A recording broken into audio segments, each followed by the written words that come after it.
Hello everyone, I am Dr. Neha Gupta. I am a senior consultant obstetrician and gynecologist in Medanta, the Medicity, Gurgaon.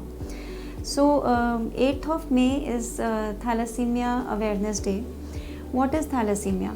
Thalassemia is an inherited or genetic disorder of hemoglobin synthesis. So those people or children who have this disorder are not able to make hemoglobin normally, and as a result they have anemia. That means their hemoglobin levels are low.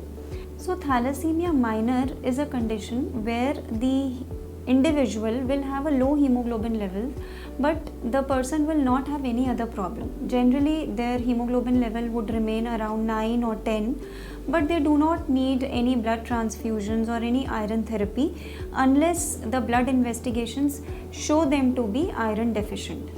On the other hand, thalassemia major is a very serious crippling disorder in which the hemoglobin levels are so low that the child remains dependent upon blood transfusion for life.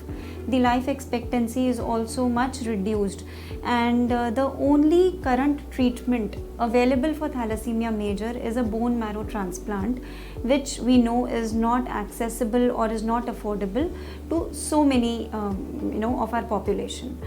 Now can we do something about it?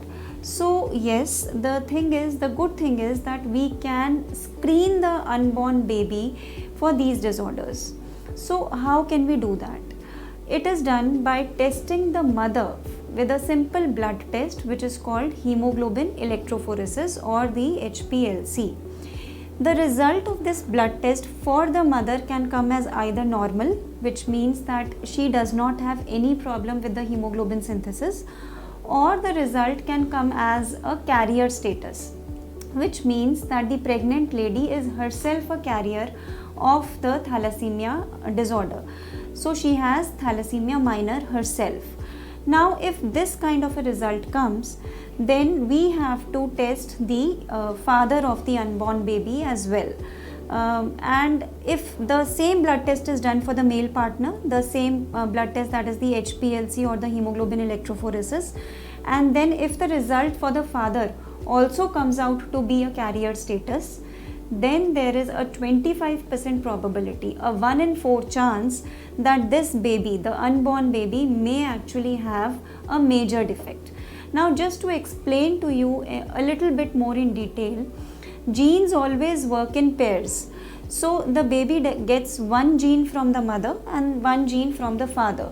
Thalassemia being a recessive disorder, it means that if the baby gets only one abnormal gene from the mother, but the father's gene is normal, then the baby will be a carrier but will not have the major disease.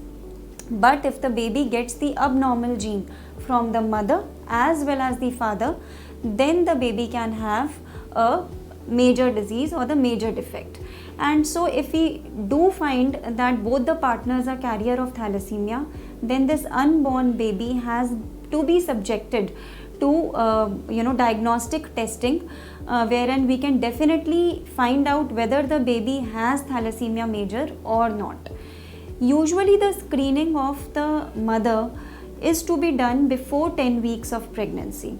Why it is that in case we get an abnormal result, we have time to test the father, and if any further diagnostic test needs to be done, then they can be done in time. These diagnostic tests are usually done by a procedure which is called chorion-villus sampling or the CVS. The procedure is carried out between 11 to 14 weeks of pregnancy, where under the ultrasound guidance, a fine needle is inserted in the mother's tummy and a small part of the placental tissue is taken out. That placental tissue is then subjected to genetic testing, and we can establish a diagnosis whether the baby has thalassemia major or not. In case the diagnosis does come out as thalassemia major for the baby, then the parents can obviously take a call whether they want to continue with the pregnancy or not. Many a times after having understood the implications of the disease, the couple does decide not to go ahead with the pregnancy, and in that case the gynecologist can guide and support them. So this was in short about how we screen for thalassemia, what is thalassemia, and why it is important to screen for thalassemia. I hope this information was useful to you, and thank you so much.